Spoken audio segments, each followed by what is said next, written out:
Good evening, YouTubers. I hope you're having a wonderful day.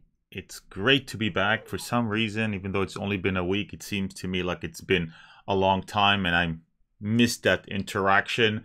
By the way, as you're coming in, let me know if everything is working, if the audio is working, if the video is good, if the picture is clear. So if there's any problem, we'll try to fix it early on.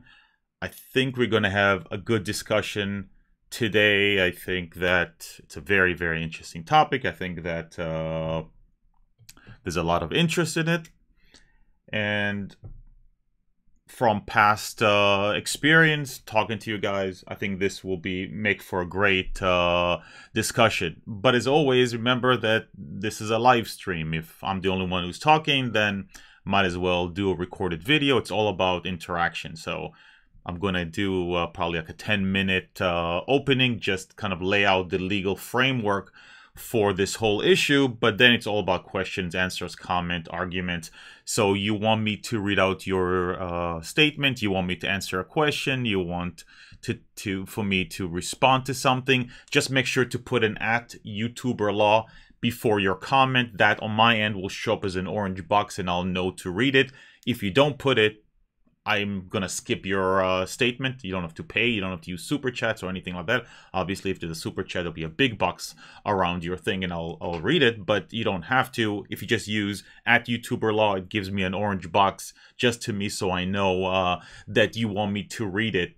For those who don't know how to do it, you can just put the symbol @ and YO, just the beginning.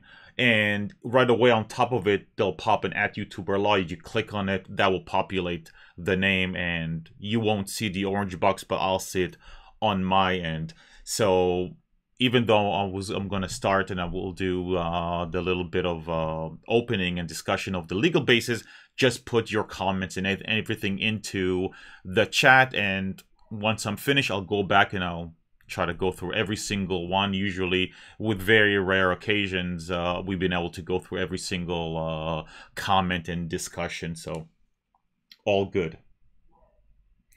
Let's see what's going on here. Real Raven 2000 Midnight in Ireland. Hi there. How you doing? Love Ireland. Such a gorgeous country. Kans Clansteth. Hello everyone. Good evening. Hello, everyone. How you doing? Big Yehuda. I hope you're well. We need an Internet Bill of Rights. It's time to bust some trusts and take names. Following up with another. I do agree we need an Internet Bill of Rights. I just think that the one proposed was not reasonable and one that will not benefit. But I do believe that there have been some proposal. We discussed it in the past of a more comprehensive Bill of Rights of 10, 12 potential items that should be covered in a Bill of Rights that goes beyond the idea that everything is contractual, that actually provides certain entitlements to individuals, including privacy, including certain access to internet services and stuff like that. So I think the idea is good. It's been proposed. It's circulating. Whether or not there's a will in Congress to actually get it done, that's another discussion. Lord Gray, nice. You came on while I was stuck in late traffic. Good listening from my bad waiting. Outstanding. I mean, be careful driving. Big Yehuda, constitutional amendment banning bribery as a running platform, promising free benefit is the only thing I can think of to stop the constant piling of burdensome... I think that I am... Hold on a second. I think that I'm reading things not in order here. 1 second. Yeah. Promising free benefit is the only thing I can think of to stop constant piling of burdensome government. I think you have to ask for a lot less. I mean, my little prejudicial opinion is that we need to stop voting for people in Congress that just agree with what we say and actually start voting for people that understand that the only way to move forward in a divided country, because we are, is not to be so one-sided in our thought and stand packed to what we believe in, but sometimes compromise and create a solution. Because what we've had over these past 12 years is more than that, I would say, is zero solutions, because everybody holds on to their opinion because that's the way to get more and more votes. You're going to be uncompromising in your opinion, and as a result, Congress has done absolutely nothing, and this is pretty much what we can count on going forward. So I think that the solution is just to vote for the kind of people who are willing to work together, sometime to give on some of the stuff they believe in order to get something else done. But we're really in a system that gets nothing done. Golden Mongoose looking sharp today, Lior. Outstanding. Thank you. Dragon Must Eat. Cool name. This technocracy, is abusing Section 230 for political purposes. They are using Section 230 the way the government wanted it. Don't forget, Section 230 was passed by the government specifically to allow these platforms to manage and police content they wanted. Government specifically wanted to create more family-friendly internet back in 1996. So this is the direct result of what the government wanted. This is not a byproduct, some sort of bastardization of an original idea that was great. We got exactly what the government wanted. Me here. Hey, how you doing? Old topic. I know Section 230 protects company, but does it extend with the same blanket to individuals within the company? Well, it doesn't have to. The answer is no. It covers only what are we calling it? Providers of an interactive service, interactive computer service, so that it's somebody that's running a server that allows multiple users to interact at the same time. So it's not going to cover individuals working at the company. So you can argue that you can sue an individual within the company for things that you can't sue the company, but courts have become somewhat wise to it and have laid out kind of the rule that you can't just use legal hacks essentially and loopholes to get around 230. So in all likelihood you will not be, because if you are prevented from suing the company because of Section 230, you will not be able to get around it by suing the individuals working for it, because that's what the courts have said. Big Yehuda, I'm saying promising voters healthcare, resource, or anything like that needs to not to be allowed as a political platform. Not against it, but it becomes bribery politics. I see what you mean, but there has to be some level of work. Something has to be done. I'm pushing for Congress that actually works. Maybe some sort of a rule that says that every congressman has to be a signatory to some sort of a bill that has actually people from the opposing party. Something actually has to be accomplished. Congress does absolutely nothing. They are a burden on society. They consume enormous amount of resources. We pay them, and all we get is posturing. They're calling people in front of subcommittees, and nothing ever gets done because everybody wants to hold on to whatever they're trying to sell to their constituency. So maybe you're correct. Maybe if they were not able to make those promises, there would no longer be there will be more of an incentive to do actual work, because they can't tell people that we are holding on to a specific idea and we're not compromising. So maybe your idea actually would be good. Me here, old topic. Where is the Constitution state you can contract your right away? It doesn't say that, but it is an element in contract law that you can. You are generally, I mean, the way it would works, and the reason why it has come up in the last couple of weeks multiple times is largely because Congress passed an act that recognized that individuals can actually contract away their right to file lawsuits. And the courts have not held those to be unconstitutional. It was brought up. You have to understand those issues have been brought up in the past in front of the courts, and they said that this is not going to be unconstitutional. As a result, the only way to actually change that is to have Congress actually pass a new law. Again, very difficult in a Congress that doesn't do anything. Conclanseth, so we aren't going to be suing Jack Dorsey? No, that's not going to work. The only time you can really sue an employee of a company if there's some element in which he did himself something wrong, like usually it's fraud, stealing, something like that. Otherwise, they're going to be protected through the corporate shield. Paul Delaney, since I'm stuck at work, I'm listening to you instead of playing the Fallout 76 PC beta. Outstanding. Neck Dolan, I sent a super chat to someone on the 18th, but didn't get a receipt. I also didn't see it pop up on the stream. I can see the money on my statement though. Shouldn't YouTube send a receipt? I don't know offhand. I thought that when I did it, I didn't really pay attention that I did get a receipt.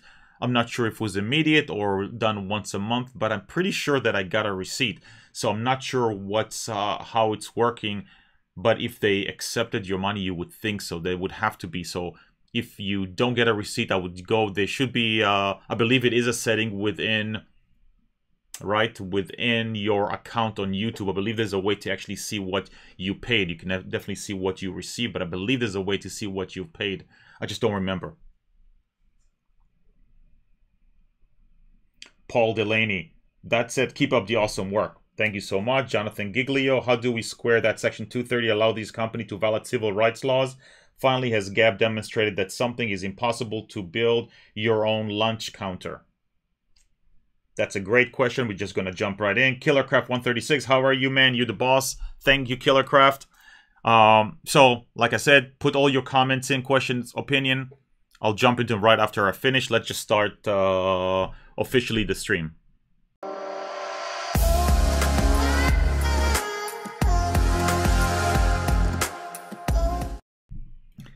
And we're back. So today we're going to talk about GAB and the deplatforming of a platform, which itself sounds sometimes a little strange. But for those of you who have not heard, basically over the past week following the horrible events in Pittsburgh, the shooting in the synagogue, some attention has been put on GAB, GAB being a social platform committed to free speech. And a number of large tech company kind of leaders within their own industry decided that they do not want to work with GAB because GAB was a social platform on which the shooter in Pittsburgh posted a lot of his ranting. And I have to understand, he also posted just about every other social media, but he definitely seemed to have concentrated, at least that's the allegation. I cannot confirm it since I didn't go and compare his social media rantings and see where he posted more, but the claims are that he definitely focused on GAB, including the final post where he said something along the line of "I'm going in," something like that. And obviously, a lot of people have been upset because they looked toward GAB, GAB, as a place where some of their stuff that they want to say that has otherwise been banned or looked down upon or potentially caused their accounts to be banned or suspended on more mainstream social media, Twitter, Facebook, YouTube, where they can actually say those words, where they can speak, where they can feel free. Now, there's been studies done on GAB. You know, it's actually interesting that people have actually looked on GAB to see what is the level of hate being spewed and spread on GAB, because if you read article and all you have to do is put in the word GAB censored, you'll pull enormous amount of article from the New York Times, just about every major television network that speaks about it, a number of different newspapers and major blogging platform, and everybody says that GAB is a cesspool of extremist opinion, that while it purports to be a spot for free speech, in fact, it attracted the extremist and has just become a cesspool. Now, there has been now, I don't have an opinion since I don't actually use GAB that much. I actually was introduced to it about a year ago by many of you who asked me to start posting to it. I did, but like a lot of other things, I abandoned it because I'm just too lazy to post in multiple places. But I haven't really looked through GAB enough to tell you my opinion about it. But somebody who's done a research actually concluded that, in his opinion, that it is has a lot of extremist and hateful speech on it. Actually came up as part of their research, saying that hate speech is extensively present on the platform, as we find that 5.4% of the posts include hate words. This is 2.4 times higher than Twitter, but 2.2 times lower than 4chan politically correct incorrect board. So the research goes through and determines there's a lot of hate speech on Gab. But in reality, when they're talking about it, they're still indicating that like 96% of Gab is not hateful. And the majority of the posting on Gab was news and commentary. So you can see why a lot of people would be getting upset and start questioning the legality behind it and proposing a lot of different solutions to this. How can this happen? How can a platform that allows 96% of their its posts to be non-hateful still be banned, basically killed by all these tech companies that are refusing to work with them? So you had PayPal refusing to process payments. You're looking at Stripe refusing to process payments. You're looking at GoDaddy saying that they will not permit registration of Gab on through their service, provided them with, I believe, about 24, 48 hours to move to somewhere else. You're looking at, what's the name of their hosting? I wrote it down. Joynet, who's their hosting, said you have about 48 hours to move off of our site. We're not interested in hosting you.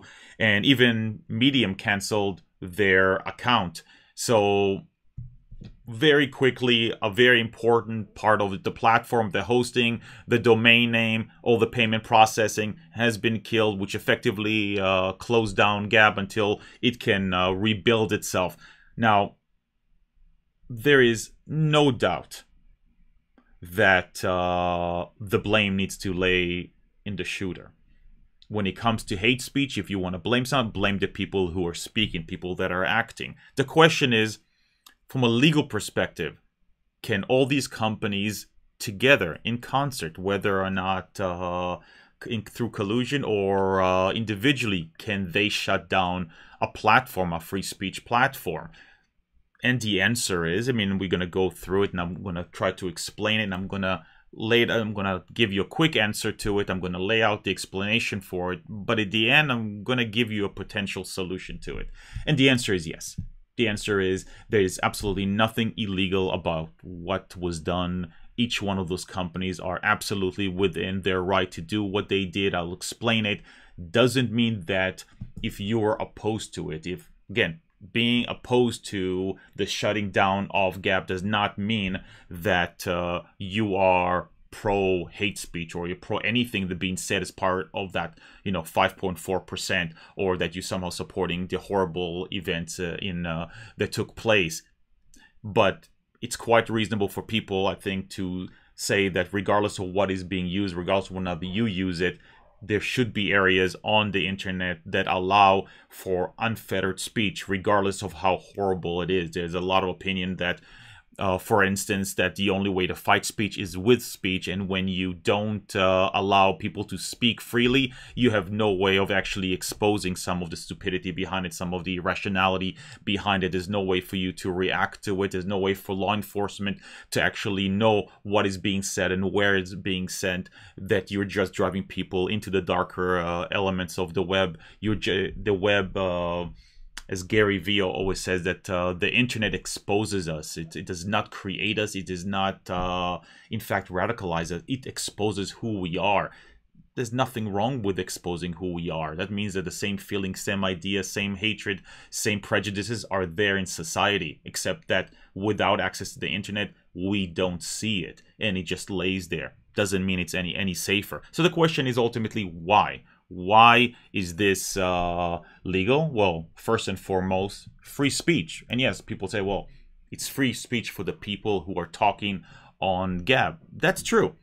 People have a right to free speech. That's a right you have vis-a-vis the government. The government cannot come in and stop you from speaking. It was actually somebody on Twitter who was saying that regardless of what was done and how Gab was shut down, the authorities will never allow this, and I don't know what kind of a term was used, somewhere like, let's say, call it a cesspool, to continue. They will shut it down. Wrong. The government cannot shut down a platform like Gab. You have to understand that during the war, while American soldiers were being killed in Afghanistan and in Iraq, there were posts on Facebook and videos on YouTube that were advertisements for for Al-Qaeda. When Americans were being beheaded in the Middle East, there were discussion boards within Facebook. There were communications through Twitter and promotional items through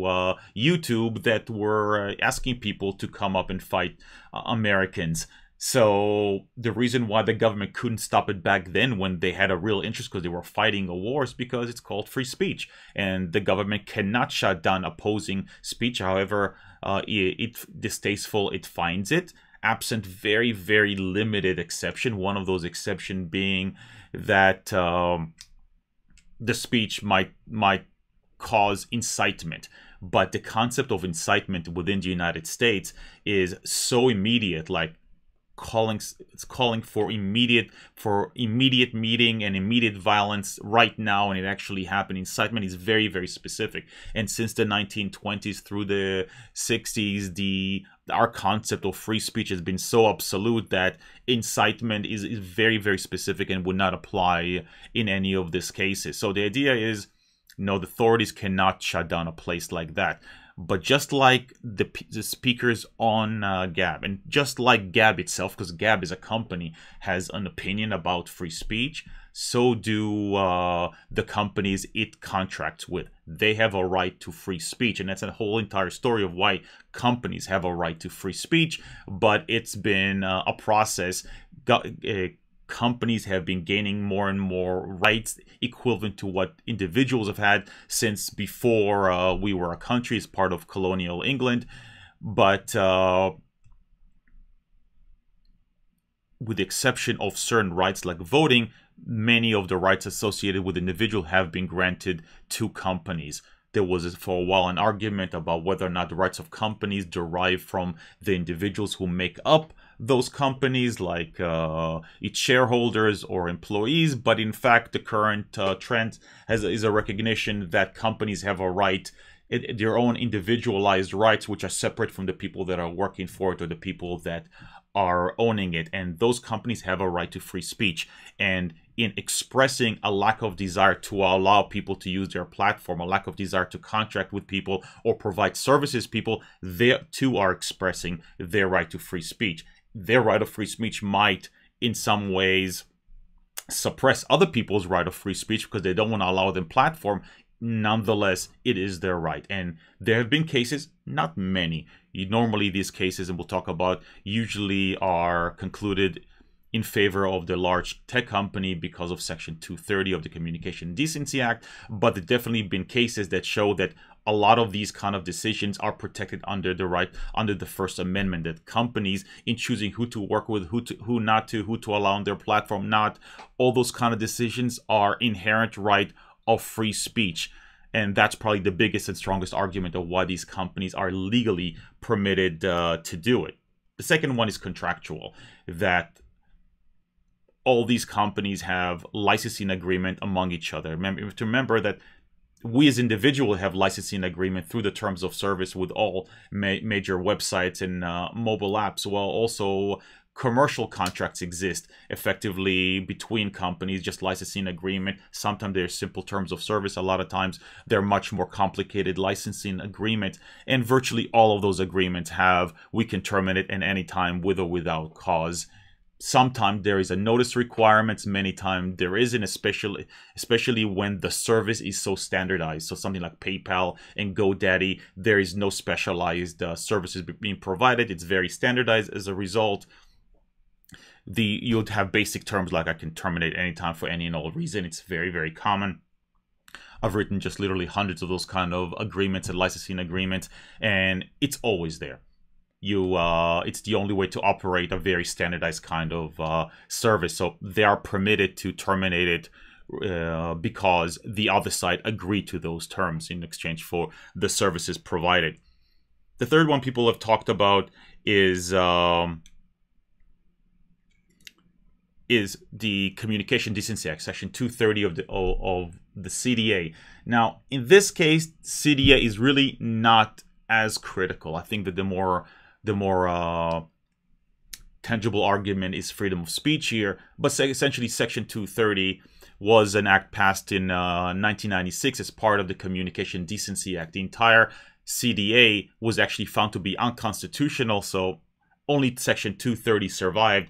In it, the government wanted people to start, they wanted platform to police themselves. They wanted more family friendly. They wanted to allow them to make decisions on promoting more family friendly speech. As a result, they gave him a blanket immunity in the process of doing so. And so virtually every company that is considered, what's the term, a provider of interactive computer services is basically protected against any sort of liability as a publisher for all content that of its users or the opinion of its users. It's definitely applicable to all the social media companies. It doesn't seem to fit a lot of these kind of tech companies, because these tech companies are not social media platform on which GAB are placing content. They're just service providers to them. But if you read the definition of an interactive computer services, they do seem to fit, because it's a very, very basic definition. So there's a good argument that they will be protected by Section 230 as an interactive computer service provider, but I don't think it's necessarily something they need. 230 is more of protection offered to GAB, and why GAB is not liable for anything its users are saying or not saying. Typically, a company offering a service to GAB that itself is immune from liability does not have to worry too much about liability itself, so doesn't need that kind of protection under Section 230. Nonetheless, it's something that it can rely on if it wants to. And the last issue is questions of entitlement, and that's been a big issue because right now we're streaming on YouTube. I don't have any sort of entitlement to stream on YouTube. I don't have any entitlement to an account on YouTube, to post any content on YouTube, definitely not to stream on YouTube. I don't have any sort of entitlement to get my videos monetized. These are all things that I contract with and provided by, I'm providing a service that benefits YouTube. They provide me one, but one that can be terminated at any time. We have grown to believe that we have certain entitlement because of the popularity of services, because of how useful they are, how much we rely on them. But there is nothing in the law right now that gives us that entitlement. Now, many people have called for various solutions, like filing lawsuits under antitrust law. We've spoken about it before, about all the social media companies, specifically about Google. There is no case of antitrust. It's not illegal to be a monopoly, not illegal to collude. It's illegal to act in an anti-competitive way as part of your collusion, or to act in a pricing discriminatory way as part of your monopoly. And you're not going to find that in here, or at least it'd be very, very difficult to find here. It's a real stretch to go for antitrust, an unlikely solution. A lot of people have called for these companies to be considered public squares, where people are entitled to go on and express themselves, much like you would in a public park. We've gone through many, many times explaining why that's not the case, why it's a massive procedure to try for a government to claim that any private property is actually somehow public land, and then take away rights attributable to private property and grant them to the public at large. It's inherently anti-capitalistic in taking private property and granting it to the public, and as a result, our country requires a massive process by which the government effectively goes to court, sues, and then has to pay money to actually acquire that private property and release it. People have tried suing under the idea that maybe making some marketing statements is enough for the private property to be dedicated to the land. Courts have knocked that out. It's not going to work. But when it comes to entitlement, there might be a solution there. Again, I don't feel entitled to anything online or access or anything, but there might be something. There is the argument made that just like water, electricity, sewage, in today's modern world, access to the internet is a fundamental right which should every American be entitled to. There's lots and lots of people that believe in it. and you should not be able to discriminate in any way when it comes to access rights, regardless. And that regardless is not based on any sort of discrimination goals, meaning right now you cannot sue. If you're conservative, you cannot sue for discrimination based on your political affiliation, because being a conservative is not a protected class. We've talked about many times about it, so it's not something that's available for you. And to do that, you'd have to expand civil rights to start including things like political association, political rights, something that I'm not sure that this country has an appetite for. But under the concept that certain services that individuals are entitled to certain basic services in today's modern world, that is not something that has to be based on a protected class where discrimination can be broad. Meaning you're not allowed to discriminate against anybody. You've got to allow literally every single human being access to those services, absent the fact that you might have to pay for it. I mean, nobody gets water for free, electricity for free, but you can't ban access based on any sort of discrimination based on literally anything else. And the argument is that you should be able to take that and stretch it out to include internet access. And there's a term for that. It's called net neutrality. And we had obviously an opinion by the FCC up until about a year ago that stated that that the FCC should guard against discrimination when it comes to access to the internet. Obviously, the current FCC chose to go in a different direction and reverse its opinion. It's being challenged in court. I can't see the Supreme Court or really federal court reversing a decision of the FCC. There is a great deal of the courts give a great deal of respect to decisions made by the executive branch when it comes to interpreting the law. So I don't think this is something that will be subject to a reversal by the court. Nonetheless, if you want to actually protect against discrimination when it comes to access on the internet, you got to start with net neutrality.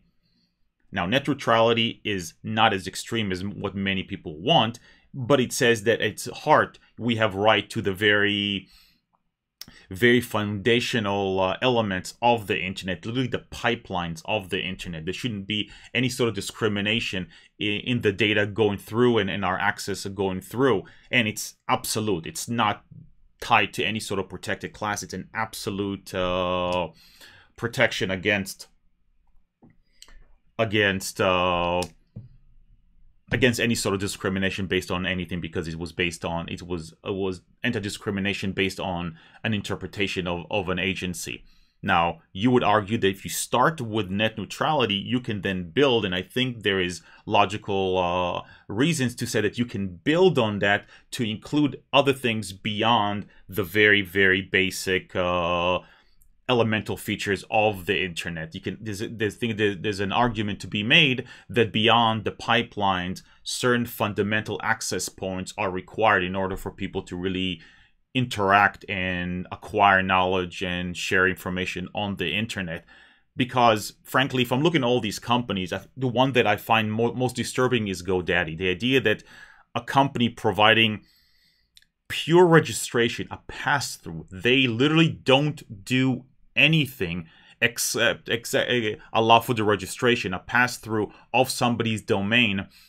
They're not the host. They're not providing any really differential services that they can cut you off, and they can say that we are not going to care. You've got 1 or 2 days in which to move it. I find that to be obscene. I think that if you are a company providing that kind of a fundamental access point to the internet, like selling domain names, something that does not belong to you, it's not your own service, it's not your own right, you're literally just providing a pass-through service to a greater collective where that basically are providing all of these domains.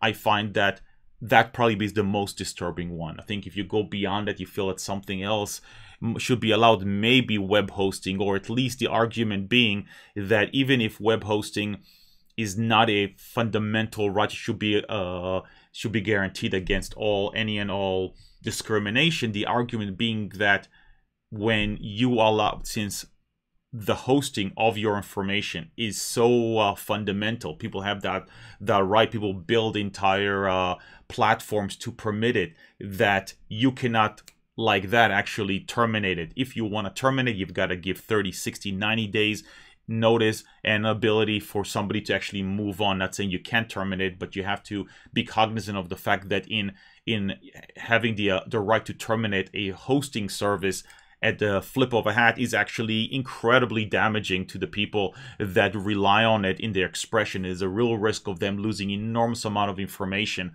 on the internet, not only their own, but the information being provided by their users. So I think you can build on it. I don't think you're going to get to a point where PayPal and Stripe are considered fundamental elements of the internet. There is enormous amount of competing credit card processors out there. You have to understand, where is all the porn sites processing their payments? It's not PayPal or Stripe. Where is all the illegal gambling processing? It's not that. There's a lot of them. And basically, not only is there competing ones within the United States, there's offshore that will take on just about every business. Usually you have to pay a little more. So if you're paying 3% to PayPal, you're probably paying 5 to 6% to an offshore processor. But the options are enormous. You don't have a fundamental right to work with PayPal. And I don't think that will be covered under net neutrality. But there's an argument to be made that you have to accept net neutrality and then build on some fundamental access points like domain name and potentially some access. That might be a way to get closer and closer to some of the solutions that people are asking for, because it's not going to come through the court. It's not going to come through lawsuits on discrimination. There is no basis on them. They've been tried. They've lost. Section 230 protects them, and the free speech protecting them. It's not going to be antitrust. It's not going to be contractual. Anyway, that's my opinion on it. Let me know your thought. Put in question. Let me know why I'm wrong about everything I just said. Let's talk about it. And I'm going to go, let me just scroll to the top here and see where we stopped. Here. Is binding arbitration fully legal, and why is it considered a weaker tool than the actual lawsuit? Absolutely, it's legal. I mean, we had there's a federal law passed in the 1920s that permitted that. It allowed people, allowed you through a contract to give up your right to file lawsuit in exchange for arbitration, as long as people are agreeing to it. And there was always an argument about whether or not, by signing it, you understand what it is. And obviously application in modern terms of service, whether or not, like in Discord, just because it's a paragraph, do people really know about it? Those arguments exist, but it's absolutely binding. And why is it not as good as a lawsuit? Because frankly, it's a private judge. He can apply a lot of different rules, does not necessarily have to apply the law in the state. Usually you set certain rules of him required to apply it and as such, but ultimately it is a private engagement. Right? So we're talking about it in the employment in James Damore's case, and statistics have shown that employees who win 50% of their lawsuit against, especially class action lawsuit against their employee, now when they are not permitted to collectively sue but only individually enter into binding arbitration, their winning score goes down to about 21-22%. So statistically, you don't win. Again, you're on your own in arbitration versus as part of a major class, and you also have to pay your attorney as part of arbitration. When you're part of a class action lawsuit, your attorney generally takes a percentage of the winning. That's why it's a very profitable legal practice to be a class action attorney. You make more money than the people that you're actually representing. So it's because you're less likely to win the case. You have to pay your attorney. Statistically, the damages you win is a fraction of what you get in a lawsuit, because you don't have a jury. Sometimes that's what you're looking for. A jury will be more sympathetic to you, or a judge that has seen so many bad things happen, they may be growing more sympathetic to you. You've seen more of a professional judge who only sees much more limited number of cases and may not necessarily be swayed by emotions and impacts and stuff like that. And the big one also is that you're very limited on often no appeal rights. Mainly, you go through arbitration, you lose, you can't appeal it. In court, you can always appeal it. So you can try to appeal a decision all the way ultimately to the Supreme Court if it's accepted. So there's a lot of things that make arbitration not as good, but that's the reason why Congress passed it, because they saw it as a more efficient service. So why are we burdening the legal system with so many lawsuits? If mature people agreed to it, let them go through a more efficient system, which is arbitration. But that efficiency comes at a price. That often means that larger corporations may be able to win more effectively. It's ultimately what they're trying to do. The main thing is avoiding class action lawsuit. These companies don't want to go into arbitration themselves if it's a one-on-one. That's why you don't see arbitration clauses really in commercial enterprises between one company and the next. You see them between companies and consumers, because if it's one company or the next, many companies would rather go to a judge or somebody that has seen somebody where they know what the rules are, where they can appeal it. They don't want to go to arbitration because they're never certain. But if they get a chance to avoid class action lawsuits, they're going to take arbitration every single time.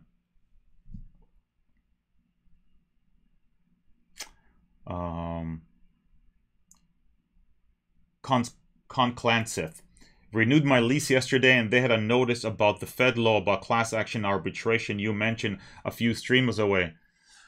Yep, basically, if you want the place and you sign it, it's binding on you. You cannot sue them. You cannot get together with all the other renters and or if this is a lease on a car, I'm not sure. You cannot sue them as part of a class, but that's the price you pay to engage them. And in that process, they avoid class action lawsuit. Dragons must eat. Creating a family-friendly internet is a noble goal. The problem is who decide what that means. Well, the Congress decided to give that right to the platforms. They cannot do it themselves, right? Because that will be a violation of free speech. So Congress cannot decide what family-friendly is. So they gave immunity to the platforms, and they can make any decision. And it's not, again, the goal was family friendly, but the law is not restricted to family friendly. That's just what they were trying to shoot for. But because again, then there'll be a constitutional problem. If they said you can only do it in a certain way, that'll be freedom of speech problem. So they granted immunity in order to allow platform ultimately to monitor and manage the content. But there was always a recognition that some would decide not to do it. It's just that they didn't want there to be a cost analysis, because back then there was a lawsuit, right? One company was not won a lawsuit because they did nothing. They allowed anybody to say anything. And another company lost a lawsuit because they decided, we're going to create a more family-friendly kind of platform, and we are not going to allow every kind of comment on. And they wanted to equate that to say, no, whether or not you decide to police your platform or not police it, we want to make sure that your liability is the same, which effectively is zero. Me here. Is there no way they can sue for unfair business practice and anti-competitive practice? Those have been tried. There have been many, many lawsuits on it. They have been lost either based on Section 230, the idea that I can make decisions and effectively discriminate based on content created by my user, or purely on free speech, that I have a right to express myself and I cannot be liable for that expression. And that expression can include stopping you from using my service or demoting your statements or not monetizing your statements. So that has been tried and you can't get away. So it's been universally rejected, the idea of going based on anti-competitive or contractual, kind of a breach of contract, unfair practices, that kind of stuff. Now, there is this argument of antitrust. There is currently a law. A case I haven't followed up. I did a video on it, told you why I thought it's going absolutely nowhere. It's not that there's a lot of flaws in it. Antitrust doesn't really fit into this kind of a scenario where people are trying to say, well, there's a collusion among companies, and I was explaining why that's really not going to fall under antitrust, because it's not necessarily anti-competitive the way the courts read anti-competitiveness, and it's not really affecting price issues the way courts are looked into it. So right now, no, those ideas are not going to pass. SG 3L here, outstanding. Do you think there are sufficient votes on the court to extend the public forum doctrine to certain aspects of the internet? Kennedy in Packing-House suggested he would have. Absolutely no. And that's not what he said in that case. It's what we would call dicta, which is statements not directly related or explanatory of the decision. He was making an observation, but not really a legal analysis. So not everything within a case that's written about is actually precedential. So we can talk about social media as a public forum, but to actually make it a public forum, that would require basically government action. It's not going to happen, at least in my opinion, through the court system, because to do that, the courts would have to hold that by virtue of marketing speak, something has been designated by the private entity as a public to the public, and that has never made it to the Supreme Court because it's been knocked out by the district courts, and it's been universal across all the circuits. So there's no lack of consistency among the circuits in the United States. So it's not a case that the court is likely to take on. Virtually every district court and every circuit have held pretty much the same, that that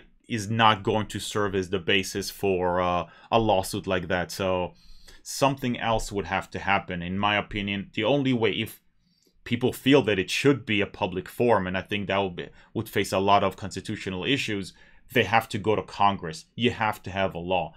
You cannot go to the chances of you winning anything in court is so small, because literally you're going to have to get the district courts and circuit courts to reverse long-standing arguments that have been keystone for the last 20-25 years.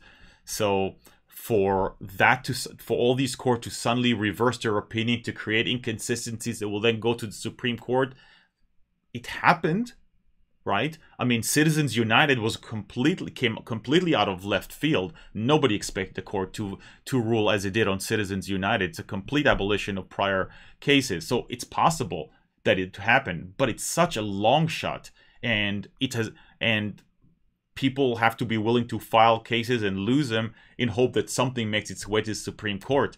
So I mean, I don't think statistically it's a great strategy. Me personally, lobby Congress. If you feel that's the right approach, you would lobby Congress. No better name. Hi Lior, great weather we have been having in South Florida this last week. Outstanding. It's been kind of beginning of fall. We have a cold front, which in Miami means that at nighttime we're in the upper 60s, and in the daytime upper 70s to low 80s. That's our cold front, but been beautiful. Anyway, I haven't been keeping up with GAB and stuff, but from what I see, it looks they want to stop. Yep, I think stop competition, but it doesn't seem like anyone has done anything wrong or illegal, since there's a legitimate reason to not want to do business with GAB. As much as I do dislike when bigger companies take sides or recognize their right to police their own platform and do what they want, it is a smaller reason why I avoid social media. The other reason is because it is bad for your mental health. It's designed to be addictive, and I don't want to deal with that. I think outside of the addictive part of it, because maybe, I don't know, maybe I'm drinking the proverbial Kool-Aid here, so maybe I'm an addict, so I don't know. But I agree with you. I mean, they have a right to do it. Now, I don't personally, there's no way for me to know what's happening inside the minds of people at all these platforms. I don't think it's anti-competition. I don't think they are motivated by that. Because with all due respect, Gab, if you consider it a competitor to Twitter, Twitter has some 300 million. Gab doesn't even have 1 million users. It's not competition. And if you look at past history, when these platforms are worried about competition, they have a far better way of dealing with competition. And that's called money, buying them. They buy the competition and then either kill it or incorporate it into their own service. It's so much easier, and it's a sure way of killing competition. So if they can buy the competition, why would they try to do it this way? And all these players are not competitors. The service providers are not competitors of Gab. So you'd have to argue that what, Twitter is killing Gab? I mean, Gab is on Twitter. It's actually tweeting. That's how all that information came about. Twitter has not killed Gab. So I don't think it's competitive. I think that there are stakeholders that are pushing it to happen. I think that as a company, your stakeholders are obviously your users, you know, because they generate revenue for you. It's your advertisers who bring in the money. It's your investors who bring in assets, and it's the government that's putting pressure on them. And I think within an environment where people are expressing their beliefs, so whether or not it's investors who are expressing displeasure or at least companies thinking that they would be unhappy with it. I think when advertisers are ready at a drop of a hat to pull their money out of these platforms when anything controversial comes up, these companies are all reacting to the same stimuli. They're not necessarily colluding, but they're all facing the same stimuli, which is pressure from users, advertisers, government, and investors, and they're all reacting in the same way. Doesn't justify, doesn't mean it should happen. I personally believe that this is a wrong approach. I don't think you deplatform, whether or not an individual or an entire platform. I think it's harmful to society at large, and you're not benefiting anybody by temporarily pushing people that have extremist expressions into the dark web. I don't think that's beneficial to society, but it's still legal. Distant signal. If companies can't collude to fix prices, why is it okay for companies to collude to exclude new market players? Because in the latter part of the last couple of decades, so we're talking 15, 20 years, the way the courts have interpreted antitrust is its impact on prices. That's how they measure a negative impact on consumers. And they have not been willing to stretch that definition to include other damages. They look at pricing, they see if consumers facing higher prices than otherwise would be needed, they see that as negative, and then they attribute it to anti-competitive behavior. So they will attach collusion to some anti-competitive resolutions. And it may not be the way the court should be, and it hasn't always been the case, but that's what you've seen over the last 15, 20 years. Courts basically measuring the negative impact on the consumer, because it's a consumer-based impact based on pricing. It's something that they obviously can change. Courts can change their mind and how they do, but that's been the trend. Unicorn Sprinkles. Hi, Unicorn. How you doing?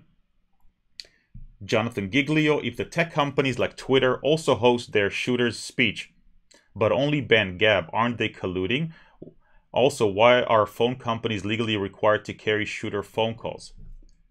Well, first of all, I'm not aware of Twitter banning Gab, right? Because as far as I know, all the information from Gab has been passed on to the audience through Twitter, so I don't think Twitter is doing it. And again, I think that everybody's reacting to the same stimuli, which is the pressure by the different stakeholders, which are pretty much all the same across the tech companies. So they're all reacting the same because they all have the same kind of stimuli. They don't need to collude because they don't need to target any one companies because they have far better ways of dealing with it. At least that's an opinion. You're entitled to obviously to have your own, but I have not seen evidence of collusion. What you've seen is evidence of the same reactions, but not necessarily evidence of any sort of collusion, whether or not it's explicit agreements, like a written agreement, or anything that would indicate that they are acting in concert.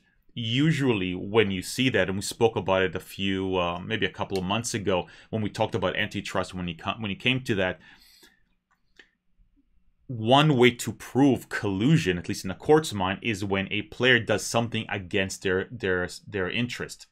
The example I gave last time was OPEC, right? OPEC is basically just a big collusive organization, and when everybody tries to hold production and prices at a certain level, any one player has an incentive to cheat by lowering their prices or flooding the market in more than their share of the oil. And it happens all the time. Iraq was always famous for actually flooding the market. Iran has done that as well. And larger players like Saudi Arabia are always upset at it. So if you can show that, Apple is doing something against its financial interests, it might be proof that it's colluding because toward some greater good that's not necessarily in line with its own personal good. But just showing that they're all doing the same thing is not, at least in the court's mind, proof of collusion.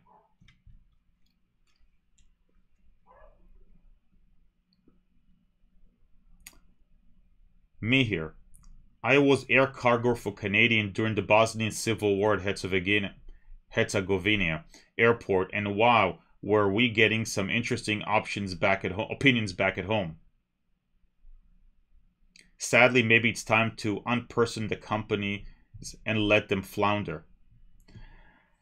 You're right, but obviously things have gotten, you can argue, worse or easier to spread opinions now versus what was happening back then. Simply technology has exploded relative to that.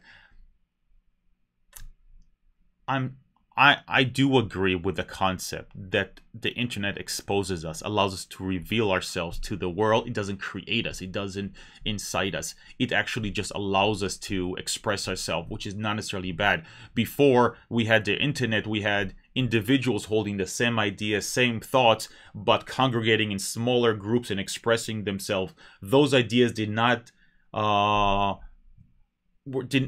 fail to evolve. Those ideas were not somehow did not expire somehow because they didn't have a way of expressing to the world. What we see through the internet is mass expression of people finding communities and like-minded people. It exposes us, doesn't create the ideas, and in that process, in exposing us, it allows us not only to argue against those ideas and allows us to see that our ideas don't make sense. You have to understand that through social media, I have learned that some things that I thought were incorrect. Some ideas are not what I thought they were. Some ideas are wrong. I'm constantly exposed to thoughts and ideas that I find in sometimes to be brilliant ideas. A look at the universe, a look at creation, things that I have on my own did not really think of because I didn't devote enough time. So I had an opinion that wasn't based on too much knowledge, and I was exposed, and that often led me to additional research and additional studies, and I've grown through it. So sometimes I've come to the internet with some narrow-minded idea, but through my own expression and reading other people through access to the internet, I've grown out of some of those ideas. Some of them were strengthened, and I think that's what the internet does. So I'm willing to weather the negative comments for the benefit of either changing minds or seeing what truly is happening out there.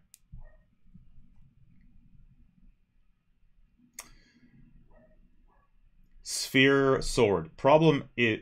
No, sorry. No, that was not Orange Box. Sorry. Luis Campuzano. They can go to the dark web, and like Jones, no one will see them, so they can get even more radical. I agree. I agree that it doesn't benefit society from deplatforming people. Jonathan Giglio. Do launch counters have a right to free speech? The counters? No. But, I mean, I see what you are saying here, but obviously the counter doesn't. The restaurant has a right to free speech, but we do have laws dealing with that. And the reason why is because we have very specific application that determined that only specific protected classes in those restaurants would be protected. So first of all, restaurants are in a class that is a protected platform, something that we have not extended. You know, we have it in housing and restaurants and hotels, but really have not extended it to anything else. We don't have it on websites. You may think it should be, but it's not. The law has not extended it.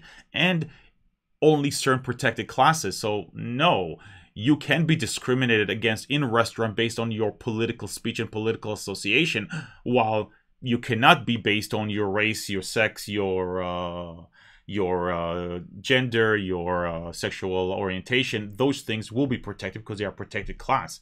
So to do that, I mean, you have to go through a lot of, you have to create additional protected class around this idea of political association, political expression, stuff like that. Things we don't have right now as a protected class. Chris, can ISPs in the US also ban sites just because they don't like them? Absolutely. Called free speech and Section 230. They're absolutely allowed. That's part of what the government wanted. And that's how the courts have read into it. So there is no issue. Now, you could change that. You can try to revoke Section 230.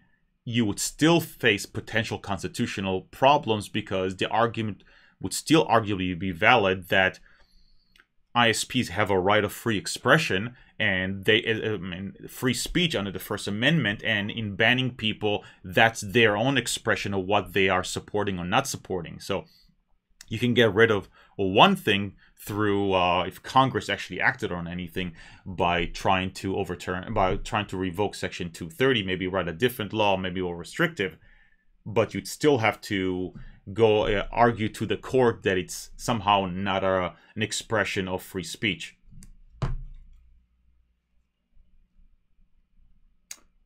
Lumar Lee, does the restraint of trade as an economic injury apply to GAB's predicament? Does financial responsibility for speech fall on the speaker's sword using GAB service? Okay, so all responsibility. GAB is not liable for anything said on its service. Any sort of liability is associated with the speaker only, not with GAB. So there's no doubt that GAB is not liable for anything. GAB is not being deplatformed because it's liable under the law. It's getting deplatformed for decisions being made privately by these other tech companies. They're entitled to make those decisions under the law, but it's not based on any sort of liability that GAB is facing. Now, the issue of restraint on trade,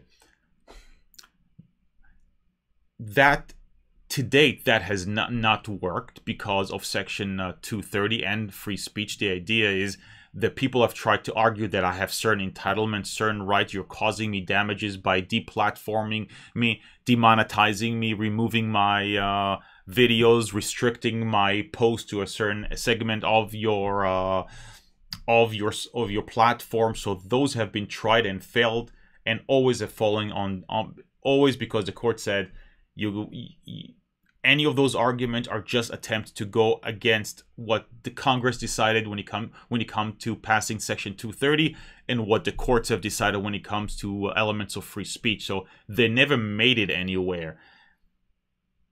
There is an argument to be made, and I'm not sure that certain reactions would be impermissible because certain elements of the contract are unconscionable. Now, don't get me wrong, this has been tried and failed. Jared Taylor has tried that, the concept of unconscionability, and it failed, but for good legal reasons, it failed. The argument I'm proposing is this, that if you allow people to put content on your website, but on a moment's notice you eliminate it, you create such enormous damage, especially if something has been going on for years, and worse if it's also content that is being created by others, that a provision like that, even if agreed to, would be completely unconscionable. it's in a contract of adhesion, one where you can't negotiate, because you can't really negotiate any hosting kind of stuff. So I find that really problematic, that you can eliminate hosting services within 24 hours. I mean, so whether the court will see it that way, that's a long shot, but I think there can be an argument to Congress that's why I was going to the whole idea of maybe we need to focus on net neutrality and have some concept of some basic entitlement when it comes to access to the internet, and maybe even some higher level, more than the pipelines. That lost my train of thought here. I mean, that's why I think that we can actually ask Congress to actually protect it. Maybe the concept of unconscionability, when it comes to it, can fit into it. So it's not as if you are automatically entitled to be on any platform that potentially hosts your content, but the way they treat you, maybe that can be regulated because of the concept of net neutrality. And I forgot the terms, because I'm trying to think of the term in my mind here of. I forgot it, but when it's in the part of the net neutrality, which dictates exactly how the pipelines and what it means to be a necessary pipeline in modern society. But I forgot the exact terms of it. It doesn't make a difference. But I think maybe that would work. But I think at the end you have to go through Congress. It's not going to be done through the court system.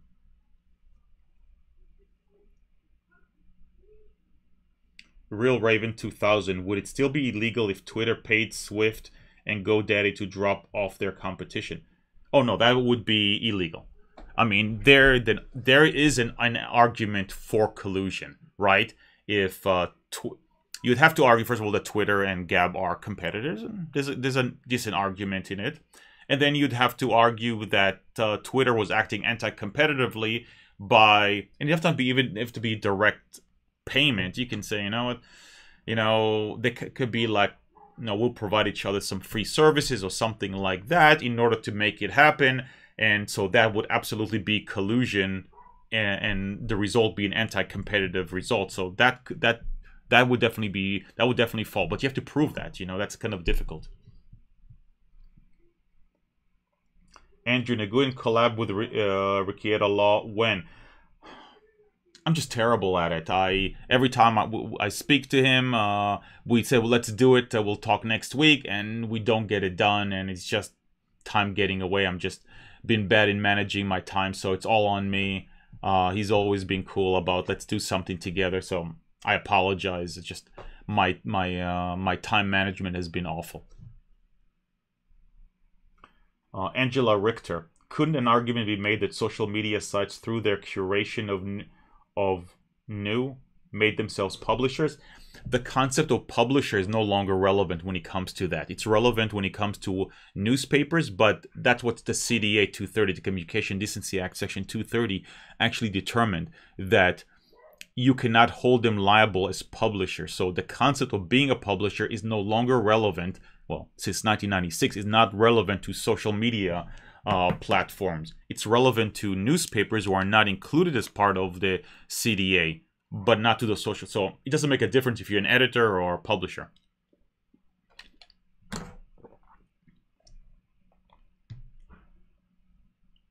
Jonathan Giglio, the phone company is a common carrier. That's the word, common carrier.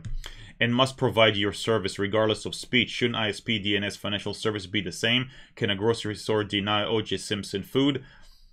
I don't know about the grocery stores and whether or not they're covered under. It's not a common carrier. In that case, we're talking about whether or not you're allowed to discriminate based on specific kind of protected class, and whether or not that is. Obviously, no store is required to service me, and they can exclude me based on things that otherwise are not protected. But that was my argument, that maybe you can only get there through what we call net neutrality. which is at the very least access to the internet has to be considered to be common carrier, the pipeline. If you don't accept that the very pipelines to the internet is a common carrier, how are you going to get to a point where you're saying that Facebook is a common carrier or that PayPal is a common carrier? You've got to build it from the ground up. You know, that there can be no discrimination of any sort based on any standard, except, you know, you're not willing to pay the service provider their fee. But there cannot be any sort of discrimination in access to the very internet. And then I think you can build in saying, you know what, there are additional services on top of the pipeline that might be included, and you can grade them at different level and determine different things. I think that that's a reasonable approach to it. I'm not sure if every category will fall into it. I don't think, like I said, I think that in financial services, there are countless competitors. You don't need to have a right or an entitlement to PayPal. You may want to, but who cares if you want to? That's not entitlement. I've worked, I mean, this is years and years ago. I apologize for drinking water. For some reason, my throat is dry. It's kind of scratchy. Hope I'm not getting sick. But going back maybe 10 years, I was getting lots of clients from SEO companies, right? And there was a lot of confusion back then on when it came to the law about liability associated with spamming people, about gathering information, stripping information off of websites and stuff like that. And so the issue was, can we set up shops off sites? They weren't trying to outside of the country, not trying to avoid government regulation, but trying to protect themselves from lawsuits by individuals and other companies. And if you are offshore, PayPal is not dealing with you. Stripe is not dealing with you. None of the major payment companies want to deal with you because you are higher risk, because you're offshore, and so you have to go to offshore payment processors, and there's abundance of them, and you find out that they're the same ones who manage all the porn sites, who manage all the illegal gambling and other operations. They just charge more. So there are options out there. You are not getting deplatformed because PayPal does not work with you. You do not have a right to a specific company, especially when it comes to non-standardized kind of stuff. PayPal is unique, but, you know, Stripe is just a credit card processor. It does not provide anything particularly useful, unique, or differential. The only difference is maybe pricing. You know, how much you're willing to pay for that service. So I don't know about financial services like that, but there's an argument to be made that certain services that sit on top of the pipelines might be considered an entitlement to Americans. I think there's an argument to be made. To get all that, you've got to get really Congress working. That's really the biggest flaw in our system. We've got congressmen who can keep their job by being unwilling to work with the other side. You got it from both sides, so it's not really a shot in any one particular side. And any compromise is now seen as somewhat of a negative, and as a result, this is what you get. Maybe we need to revise and take a look at Section 230. It was 1996 when it was passed. Do you think you have a Congress that can actually look at it, recognize that nobody can pass a law without the other side, and actually compromise and come to some term? I don't think it is. I don't think you have that.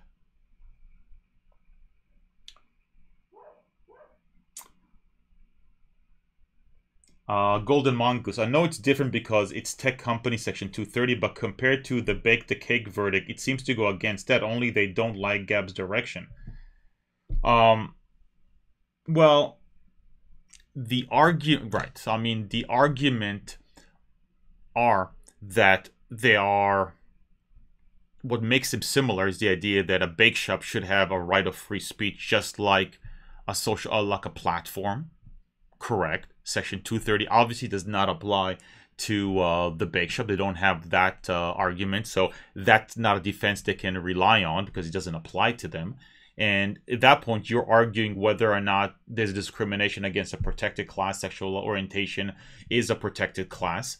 And the question then becomes only about whether or not it's protected within a bake shop or not, because not every retail shop is protected, where you cannot be discriminated against. So some are not, depending on how the courts read it. So I can see why people find the answers disturbing. Why are we making differentials between shops and the internet? And why is Amazon different than Best Buy? But the reality is because there's laws applying that protect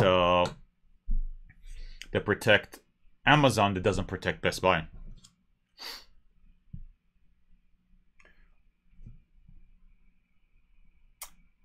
User at Ubuntu. Hey, cool. But don't these companies have basically a monopoly or an oligopoly? Is this not a perfect example of collusion by banning GAB from different platform? Because it's not illegal to be an oligopoly or a monopoly. It's not illegal to collude. There's collusion all the time. It's illegal to collude in an anti-competitive manner where the result is anti-competitive. So you've got to prove that what they're doing is anti-competitive, mainly against them. So PayPal and Stripe, let's say PayPal and Stripe are talking that, we are not accept this. Let's dump GAB. Well, they're not competitors of GAB. How is what they're doing anti-competitive? You'd have to prove maybe collusion with them and maybe Twitter, but Twitter is allowing GAB on its platform. But you could get there, but you'd have to prove that. And like I said, a lot of companies acting similarly is not proof of collusion. The courts look at it as proof of maybe similar stimuli, like the same kind of stakeholders, investors, advertisers, governments all pushing for the same thing, so everybody's impacted by the same kind of stimuli.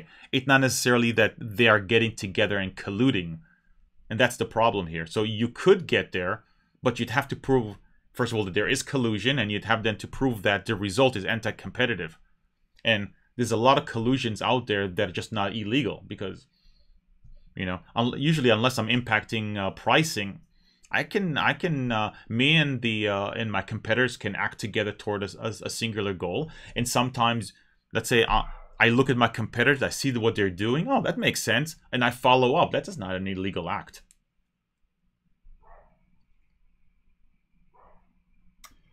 Jonathan Giglio. It's common carrier laws, not net neutrality, that guarantees access to services, shipping, airlines, financial services. Net neutrality relies on the concept of the common carrier. They were tying it together. That's how it was reading it. So that's ultimately what net neutrality was. It's about determining what are common carriers that would fall under the same standard. So yes, but no. John Ferguson, your description of net neutrality is wrong. Net neutrality involves pricing and throttling, not censorship. Wrong. It includes all of them, because that's exactly what discrimination is. Net neutrality does not permit me to discriminate based on content. Now, discrimination comes in a lot of different ways. I'm not allowed to block people. That's a huge part of net neutrality. No, I'm not allowed to throttle. I'm not allowed to block them through pricing. But discrimination in access is it.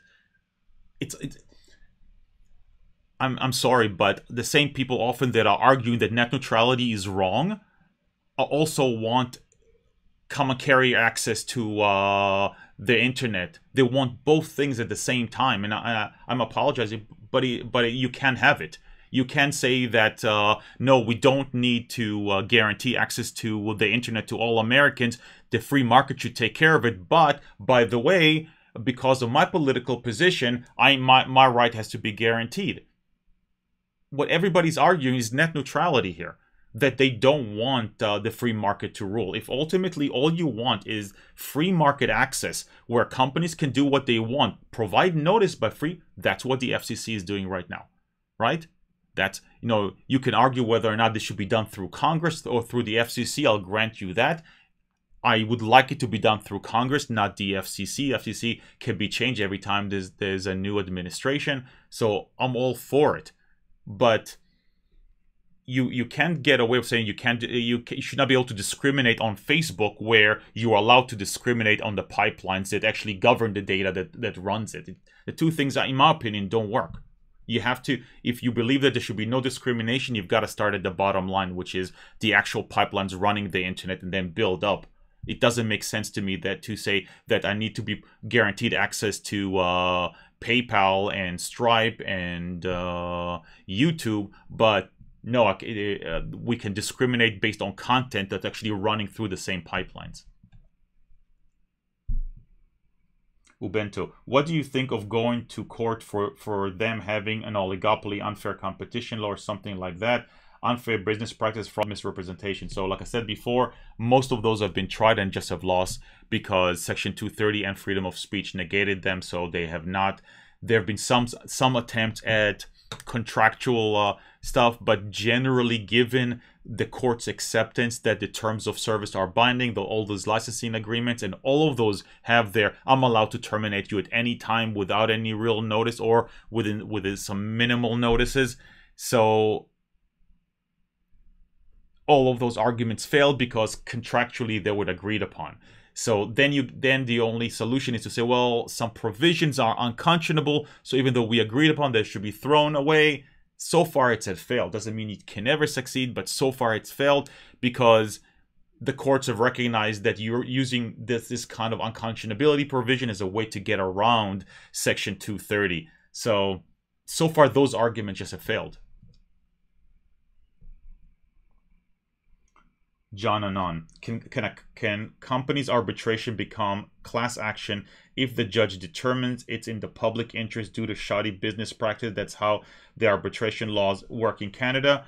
I'm not aware of any exception that allows it to take place. What can happen is that not every claim is forced into arbitration. It's possible that let me give an example here. It's quite possible that me as an employee, I sign an agreement with whoever. Let's say I work for Google and I signed a waiver of class action lawsuit and a mandatory arbitration provision as part of my employment.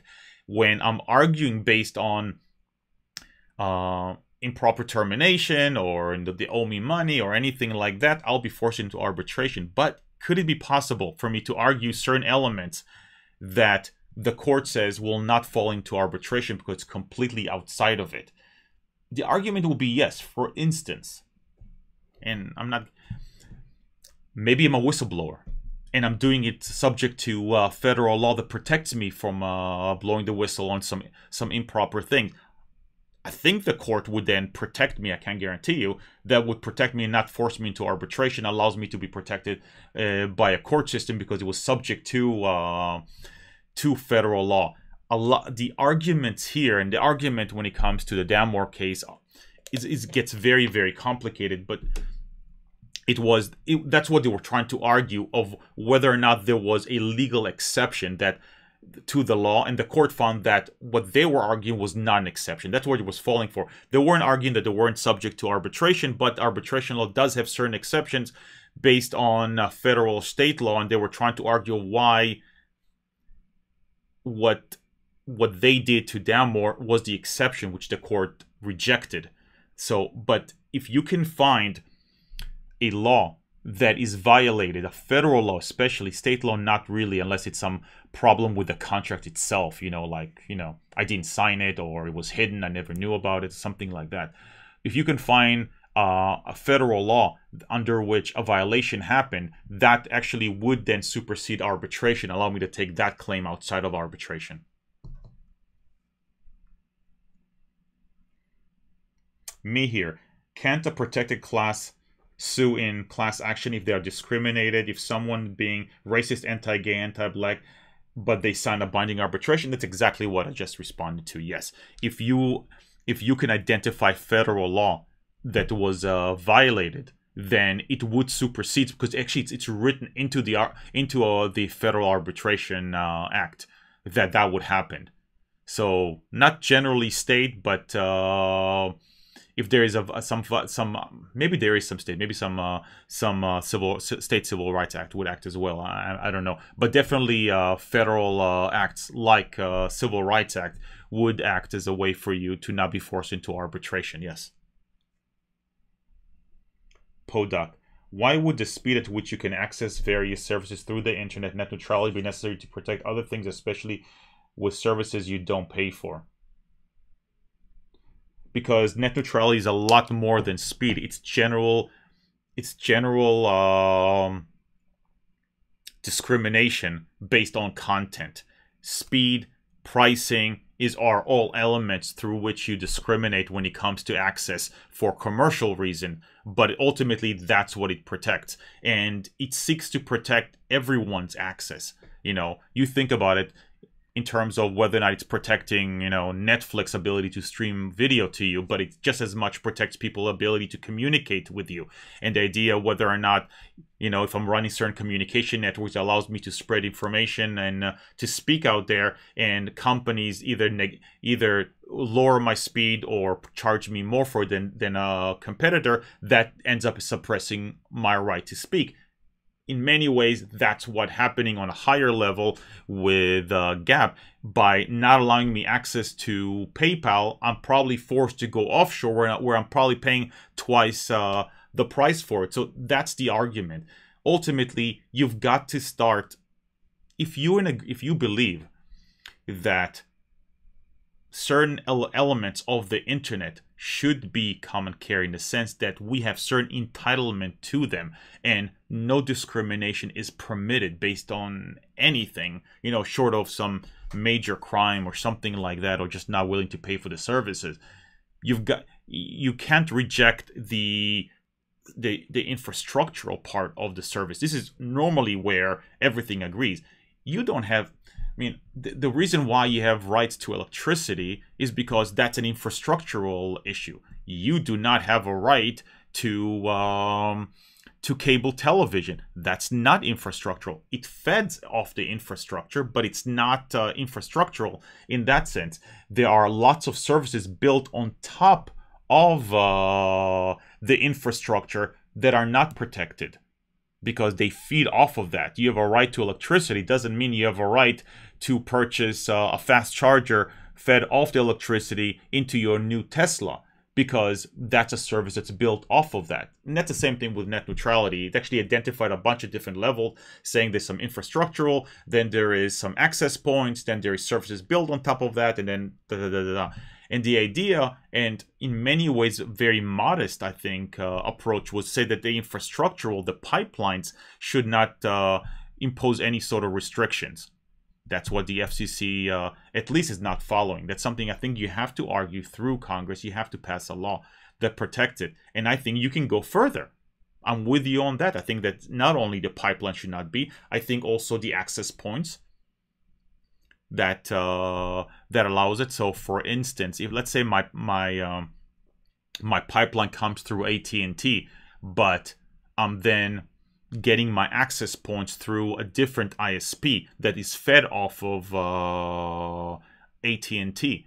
Right now, net neutrality is a protection of the AT&T line, but not necessarily my access point. I would argue that my access point should also be subject to common carrier. And I would say, let's go even further. There's certain elements, certain services are fundamental to access and should be considered structural, like why are you giving licenses to companies like GoDaddy to provide registration if they can then take it away within with a tiny notice with virtually no time and then really deplatform? I think that is wrong. I think that there's some inherent rights, almost entitlement to those kind of services. So I think you can, if you start, you can make logical reasons why you can go up the chain up until certain elements.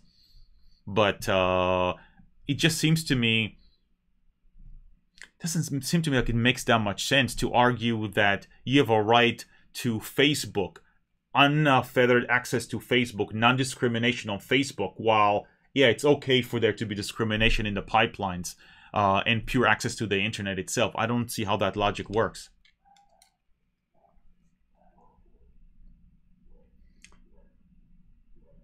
The Eclipse 975, hello and greeting from Germany. How you doing?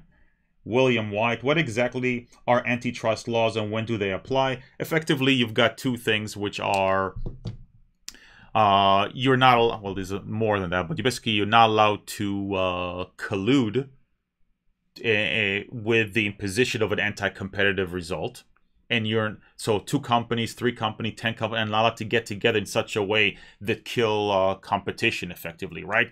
For instance, if Apple Computer wanted to kill a competitor producing iPads, producing competitors to iPad, it would let's go through its. Then makes a deal with Samsung. I'm assuming Samsung creates the screens. I have no idea. Maybe it's Toshiba. But let's say Samsung and strikes a deal to make sure that they don't sell it to the competitor. That would be a collusive, right? They're getting together to kill competition. That would be collusive. The other one is that while monopolies and oligopolies are not illegal, mainly if you are by far the dominant player within the industry, control pretty much in the industry, or maybe one of a small number of companies controlling an entire market, you are not allowed to act as a monopoly, which is, as the way the courts interpret it, you're not allowed to impact the consumer negatively, which they read as pricing. A typical way for that to be is you're a monopoly. You decide to reduce prices below your cost to kill all the competitors, and once all of them are dead, you then raise prices, and that's how you're hurting the consumer, because now you're the only one and your prices are higher than what the market would bear. That's an anti-competitive and monopolistic action. So that's what it tries to. But courts have narrowed down when they look at all of this to really look at pricing mechanism, whether or not as a price it impacts the consumer negatively, and so it's very narrowly applied nowadays. SG. My analogy here would be to the court's opinion regarding company towns. FYI, I know it's Kennedy's statement was dicta. That's what I suggested. Okay, I apologize if I misunderstood what you're saying. You're right, but that has also been read extremely narrow, right? To really mean company towns, and only to mean only when it's looking at services that have traditionally been provided by the government. So it's not as if an entire company town is effectively a government. It has to be treated as a government, but rather certain services it's providing creates those rights. So a company town that's controlling all the roads. It's their roads. They've built it. They've built the sewers. They'll build the electricity. They have their own mail service. I mean, they take over functions that are traditionally provided by the government. At which point you say that company, even though it's a private organization, it has to abide by the First Amendment, which is a restriction against government, not against private companies. So that was an exception. But providing online platforms is not an activity traditionally provided by the government. Providing forums for discussions is not a function provided traditionally by the government.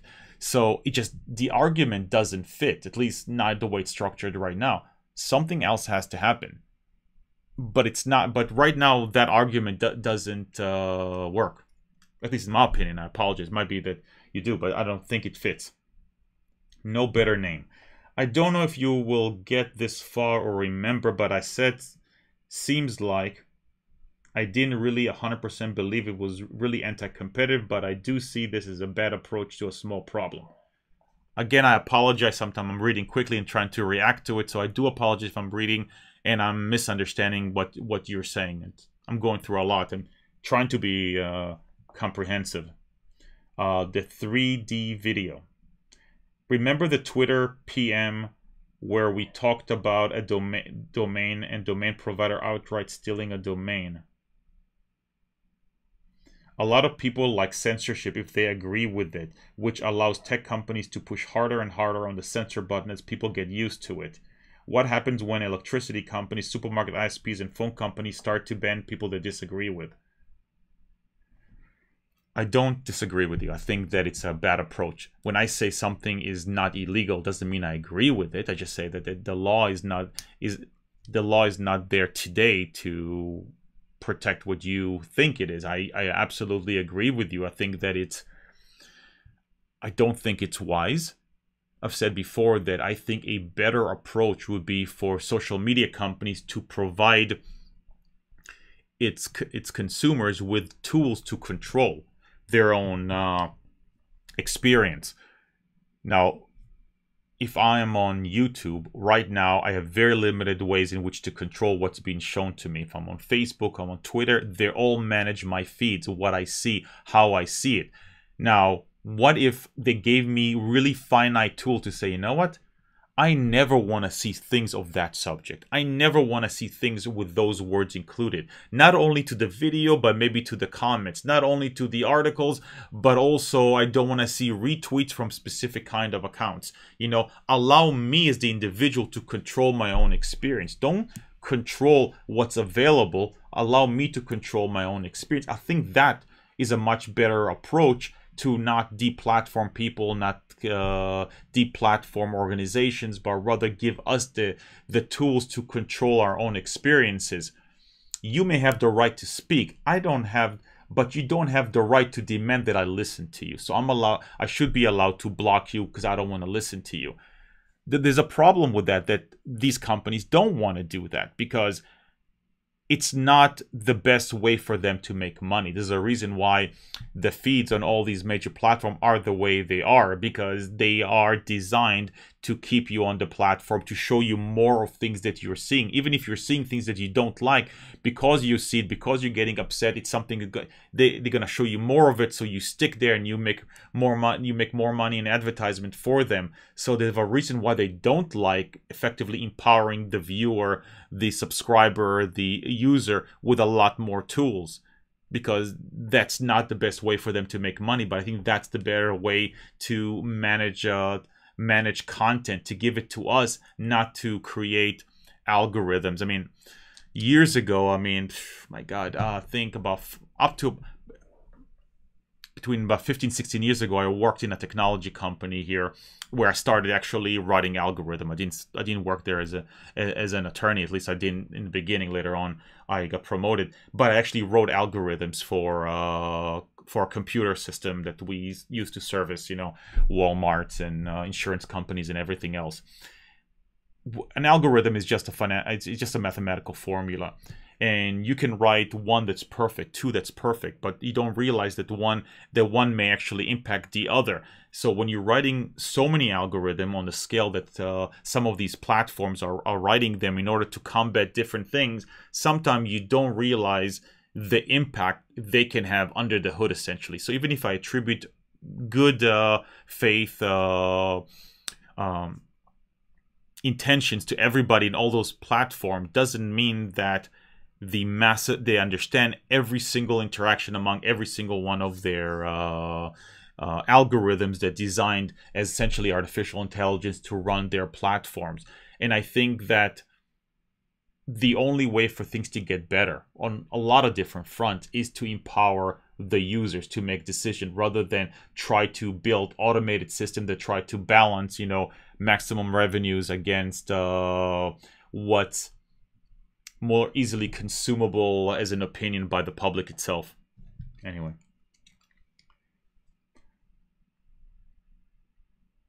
Sphere Sword. Regards payment processor alternative. Unlike adult companies, it is likely any process that provides service may be severely harassed and employees docs to discontinue service.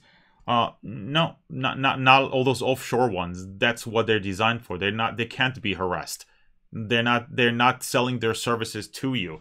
You can't do anything to them. They're outside of the reach of the law. They're going to be set up in Cyprus or Grenada or in Panama. They are providing legitimate legal services, but they are not bound directly by the law of any single jurisdiction. That's why the cost to them is higher, but they have the right to process. They're legally processing transaction. You can process, you know, Visa, MasterCard through them.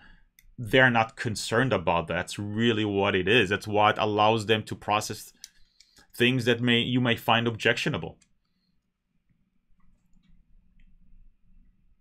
Coco for Kush. When it becomes illegal to stop a company from existing, this company is being treated like an illegal operation. They can't open a bank account or access to utilities. I don't argue that it's the wrong thing. The question is whether or not there's a law to protect it. I'm with you. I think that there's no doubt that they've made life incredibly difficult on GAB and anybody that gets deplatformed. they don't have to foreclose every single opportunity available to them. They didn't, you know, there's obviously